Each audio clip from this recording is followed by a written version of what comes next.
guys are probably tired of hearing about this, but I think I just made my decoration situation worse.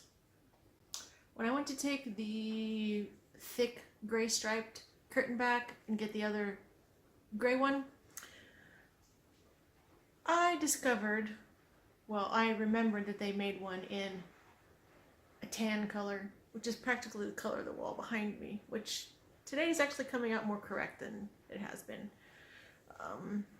Actually more like that yellow back there. But anyway, I thought it would be easy to decide because the walls are going to be that pale gray. And if I'd just left it at that, easy peasy decision. Well, I decided that I was going to repaint all of the window trim and door trim, because like right here, you see the door.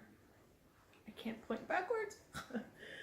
Where Ural she jumps on it and it gets all muddy. So I was going to do that because these are kind of dusty and grungy. So yeah, but I wanted to do something fun. Originally it was just going to be kind of an off-white, and I was like, no, that's kind of boring. Let's do something interesting. So I did some looking at coastal living rooms online, and there was everything from doing it the exact same color of the walls to the whole room being like white and just the trim being like nautical blue or blue-green. And I was like, well, this isn't helping me any.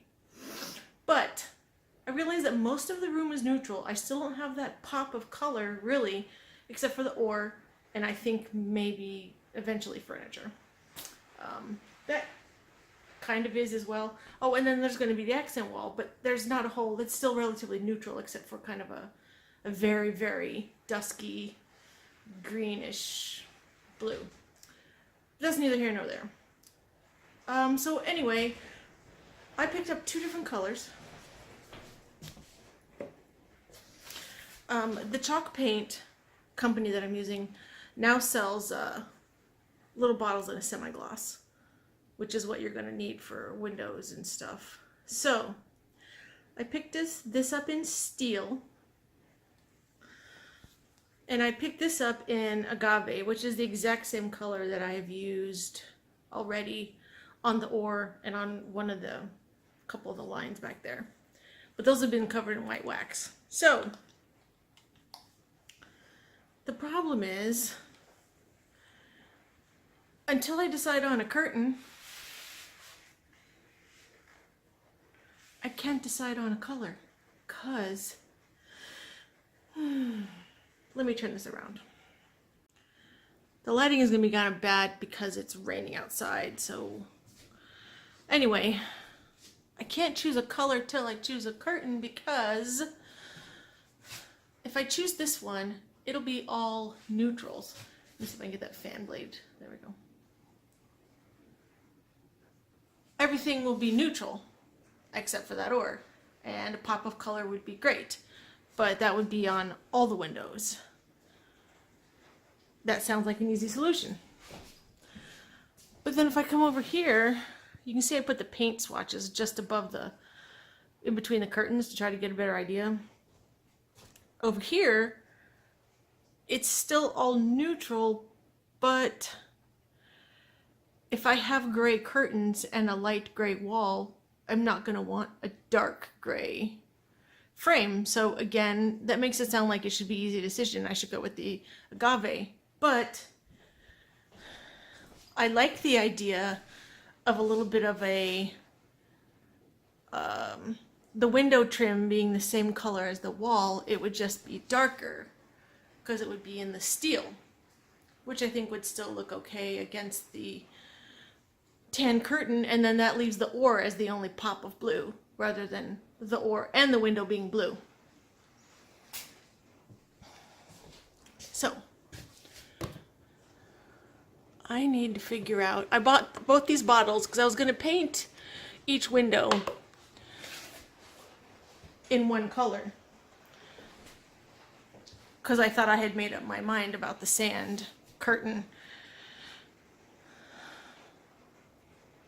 And the reason I bought the sand one is, again, because now that these sickly walls are changing, that would be the only warmth in the room. Because again, the end tables, and once I finish the coffee table, those were meant to be more of a mineral color. Those were meant to be closer to that than it is.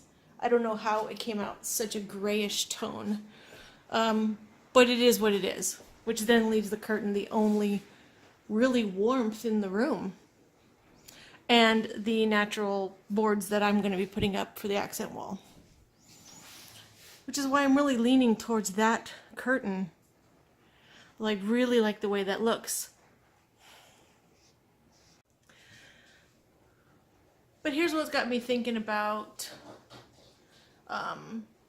doing the gray trim as opposed to the blue, is because if you look at that, the wall and the curtain, and then just swap them around to where you're going to have the grayer wall and the curtain is warm, those two colors already look really good together. The gray already pops really well. So imagine how it'll pop on a window.